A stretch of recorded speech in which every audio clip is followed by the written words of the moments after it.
बादशाह अकबर के शयन कक्ष में सफाई करते हुए एक सेवक के हाथ से गिरकर उनका पसंदीदा फूलदान टूट गया। फूलदान टूटने पर सेवक घबरा गया। उसने चुपचाप फूलदान के टुकड़े समेटे और उन्हें बाहर फेंक आया। अकबर जब शयन कक्ष में आए तो उन्हें अपना मनपसंद फूलदान वहां नहीं दिखा। उन्होंने सेवक को बुलाकर उसके बारे में पूछा तो डर के मारे सेवक ने झूठ कह दिया, जहां पनाह मैं वह फूलदान साफ करने घर ले गया था, इस वक्त वो वहीं है। अकबर ने सेवक को तुरंत वह फूलदान घर जाकर लाने का आदेश दे दिया। यह आदेश पाकर सेवक के पसीने छूटने लगे। बात छुपाने का कोई औचित्य न देख उसने अकबर को सब कुछ सच सच बता दिया और हाथ जोड़कर माफी मांगने लगा। अकबर फूलदान टूटने की बात पर तो उतने नाराज नहीं हुए, लेकिन उन्हें सेवक का झूठ बोलना और उन्होंने उसे फांसी की सजा सुना दी।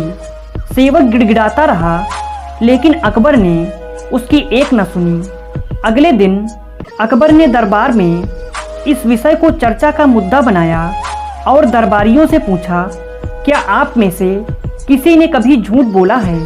सारे दरबारियों ने एक स्वर में इनकार कर दिया।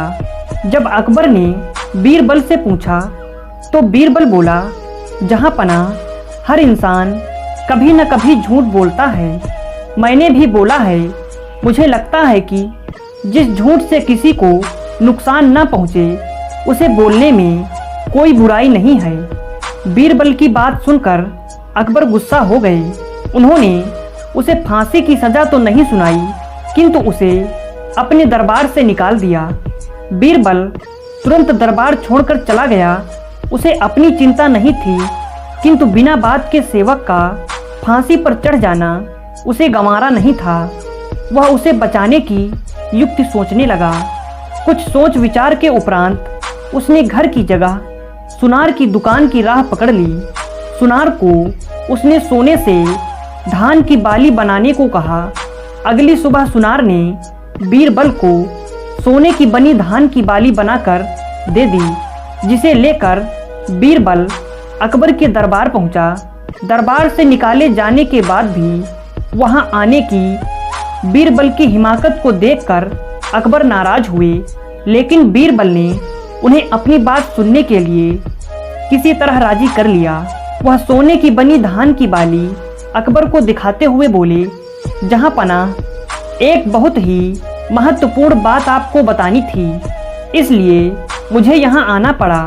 कल शाम घर जाते समय रास्ते में मेरी मुलाकात एक सिद्ध महात्मा से हुई। उन्होंने मुझे ये सोने की धान की बाली देकर कहा कि किसी उपजाऊ भूमि में इसे लगा देना, इससे उस खेत में सोने की फसल होगी। मैंने एक उपजाऊ भूमि खोज ली है। मैं चाहता हूँ कि सभी दरबारी और आप भी इसे लगाने उस खेत में चलें। आखिर देखें तो सही कि महात्मा की कही बात सच है या नहीं। अकबर बीरबल की बात मान गए और दूसरे दिन एक नियत समय पर खेत में पहुंचने के लिए दरबारियों को आदेशित कर दिया। अगले दिन सभी नियत समय पर खेत पर पहुंचे। अकबर ने बीरबल को सोने से बना धान का पौधा खेत में लगाने को कहा, लेकिन बीरबल ने इनकार करते हुए कहा, जहां पनाह महात्मा ने यह पौधा देते हुए मुझे निर्देश दिया था कि जिस व्यक्ति ने कभी झूठ न बोला हो उसके द्वारा लगाने पर ही खेत में सोने की फसल होगी, इसलिए मैं तो यह पौधा लगा नहीं सकता। कृपया आप दरबारियों में से किसी को यह पौधा लगाने को आदेश दे दीजिए। अकबर ने जब दरबारियों से धान का वह पौधा लगाने को कहा तो कोई सामने नहीं आया। अकबर समझ गए कि सभी ने कभी न कभी झूठ बोला है। तब बीरबल ने वह पौधा अकबर के हाथ में दे दिया और बोला, जहां पनाह यहाँ तो कोई भी सच्चा नहीं है, इसलिए ये पौधा आप ही लगाएं। लेकिन अकबर भी वह पौधा लेने में हिचकने लगे और बोले, बचपन में हमने भी झूठ बोला है, कब ये याद नहीं, पर बोला है। इसलिए हम भी यह पौधा नहीं लगा सकते। यह सुनने के बाद बीरबल मुस्कुराते हुए बोला, जहाँपना, इस पौधे को मैंने सुनार से बनवाया है।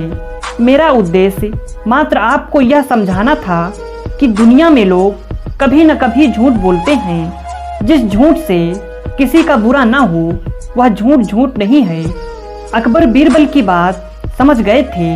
उन्होंने उसे वापस दरबार में स्थान दे दिया और सेवक की फांसी की सजा माफ कर दी। अगर आपको हमारी कहानी अच्छी लगी तो लाइक और शेयर जरूर करें और ऐसी ही कहानियाँ सुनने के लिए हमारे चैनल को सब्सक्राइब करना बिल्कुल ना भूलें।